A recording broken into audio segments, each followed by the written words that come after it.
Երևանում ձերբակալվել է մաթեմատիկոս և բլոգեր Միխայիլ Վերբիցկին։ Դոշտ հեռուստաալիքին հայտնել են Զվարթնոց օդանավակայանից։ Նրան հետախուզում էին հայտարարել Ռուսաստանի ներքին գործերի նախարարությունից, այժմ նա գտնվում է Երևանի մեկուսարանում, հայտնել են Հայաստանի ներքին գործերի նախարարությունից։ Վերբիցկիի դեմ քրեական գործ է հարուցվել ահաբեկչության հրապարակային կոչերի հոդվածով, իսկ Դաշնության ֆինանսական մոնիտորինգի դաշնային ծառայությունը նրան ներառել է ծայրահեղականների և ահաբեկիչների իր ցուցակում։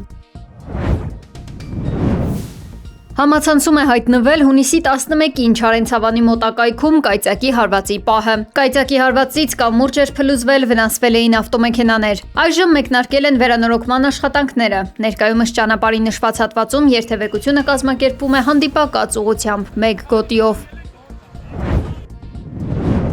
Կայծակի հարվածից 3 ժամը 18:16-ին վթարվել է Ալագյազ 35/10 կիլովատանոց ենթակայանի ուժային տրանսֆորմատորը, ինչի հետևանքով հոսանքազրկվել են Արագածոտնի մարզի Ռյաթազա, Միրյակ, Մելիք, Միջնատուն, Սիփան, Ավշեն, Ալագյազ, Գեղարոտ, Ծիլքար, Լեռնապահ և Ջամշլուկ գյուղերը։ Հայաստանի էլեկտրական ցանցերից հայտնել են, որ աշխատանքներ են տարվում էլեկտրամատակարարումը հնարավորինս սեղմ ժամկետում վերականգնելու համար։ در توافق هم پیش بینی شده که این 60 روز قابل تمدیده. Իրանի արտգործնախարար Աբբաս Արաղչին հայտնել է, որ ԱՄՆ-ի հետ համաձայնագրի նախագիծը հնարավոր է ստորագրվի առաջիկա օրերին։ Նրա խոսքով համաձայնագիրը կստորագրվի բանակցությունների վերջնական փուլերի ավարտից անմիջապես հետո։ Ստորագրումը սկզբնական փուլում կկատարվի էլեկտրոնային եղանակով, ապա յուրաքանչյուր կողմը հեռավար կարգով կստորագրի փաստաթուղթը եւ կհայտարարի մնացյալ անելիքների մասին։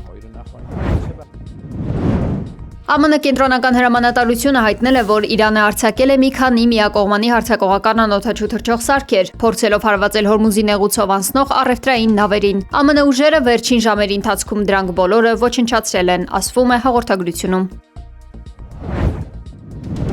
Ծանր քաշային կարգում բռնցքամարտի աշխարհի չեմպիոն Ալեքսանդր Ուսիկը Սպիտակ տանը հանդիպել է ԱՄՆ նախագահ Դոնալդ Թրամփի հետ։ Քննարկված թեմաները դեռևս չեն հրապարակվել։ Հայտնի է միայն, որ ուկրաինացի մարզիկն իր այս ամերիկյան այցի շրջանակում առաջին անգամ այցելել է նաև Պենտագոն, իսկ ավելի վաղ Թրամփին հրավիրել էր Ուկրաինա տեսնելու ռազմական գործողությունների հետևանքները։ Ուսիկը հայտարարել է քաղաքականություն մտնելու իր ծրագրերի մասին։ Նա նշել է, որ մտադիր է ևս մի քանի տարի մնալ բռնցքամարտում, որից հետո ցանկանում է աշխատել հանուն պետության եւ առաջադրվել Ուկրաինայի նախագահի պաշտոնում, շեշտելով, որ նախագահից ցածր որևէ այլ պաշտոն չի դիտարկում։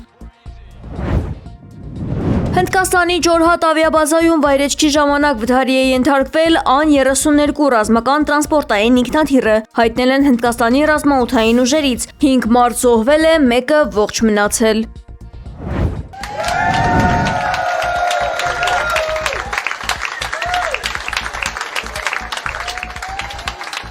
Ֆուտբոլիստ Դեյվիդ Բեքհեմն անվանական աստղ է ստացել Հոլիվուդի փառքի ծառուղում։ Հոլիվուդի առևտրի պալատը պաշտոնապես հաստատել է, որ Բեքհեմն առաջին եւ միակ ֆուտբոլիստն է, ով արժանացել է այս հեղինակավոր մրցանակին։ Կազմակերպիչներն ընդգծել են, որ նա ստացել է աստղը սպորտային ժամանց անվանակարգում։ Պատճառն այն է, որ նա դուրս է եկել սովորական մարզիկի սահմաններից, դառնալով համաշխարհային մեդիա պատկերակ, նորաձևության դեմք եւ մեծ ներդրում է ունեցել ԱՄՆ-ում ֆուտբոլի մասսայականացման գործում։ Ֆուտբոլային աստղին տոնական միջոցառմանը աջակցել է ոչ միայն իր այլ նաև հոլիվուդյան հայտնի դեմքեր, որոնց թվում է եղել նաև հայտնի դերասան Թոմ Քրուզը։